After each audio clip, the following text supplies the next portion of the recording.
8 महीने बाद मिली मुझे ये फुलझड़ियाँ, क्यों? क्योंकि मम्मी के छुपाने के टैलेंट के कारण। और पापा जो ये हमारे सब्जी काट रहे थे, आज हम इनके सामने जाके रखा है पोहे और उनने हमें दी गालियाँ, बोलते कि तू कर ले सब्जियाँ काटने का काम जो तेरी माँ ने दिया है मेरे को। और मैंने उनको ऊनो रिवर्स करते हुए बोल दिया, तो आप कर लो रूम का काम, मैं कर लेता हूँ सब्जियों का काम। तो बोलते हैं निकल इधर से। अब उनसे तो गालियाँ सुनने के बाद हम लग गए अपने काम में, और अपना काम करते करते हमें लगा कि भाई पहले कुछ खा लेना चाहिए, काम तो होता रहेगा।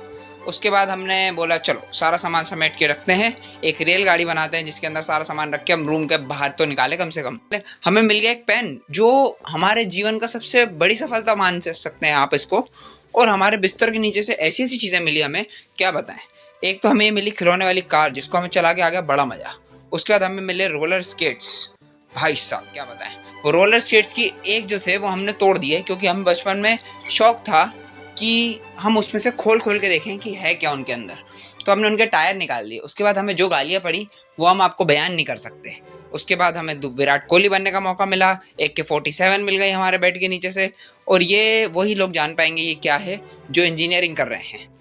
बड़ा बड़ा दुखदायक जीवन होता है, वही बता पाएंगे आपको इसके बारे में।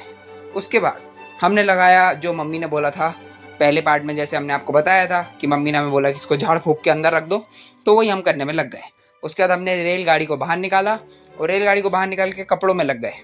और ऐसे ऐसे कपड़े मिले जो हमने आज तक खुद नहीं देखे कि हमारे पास हैं। ये कब लिए थे हमने और कब थे ये हमें पता ही नहीं चला। अब ये सब साफ करने के बाद भाई हमारी तो बच गई थी बैंड। उसके बाद हम लग गए कोने में, और ये पाइपे वाइपे कहाँ से है मेरे को आज तक यही नहीं समझ आया। और ये जो तौलिया पड़ा है ये तो मैं कब से ढूंढ रहा हूँ, मतलब मेरे पास नहाने के लिए तौलिया नहीं है। अब यही धुलेगा और यही अपने काम आएगा, नया नहीं खरीदेंगे भाई साहब। अब मिल गया ना, अब क्यों खरीदना है। उसके बाद हम लग गए अपने बेड के पीछे से, जिसके नीचे से हम 4 बार झाड़ू पहले ही निकाल चुके हैं। उसके बाद भी कचरा खत्म नहीं हो रहा, ये आ कहाँ से रहा है ये कचरा बार बार। उसके बाद हम लग गए पोछे झाड़ू में। अब आपको नेक्स्ट पार्ट में दिखाएंगे कैसे हमने साफ किया।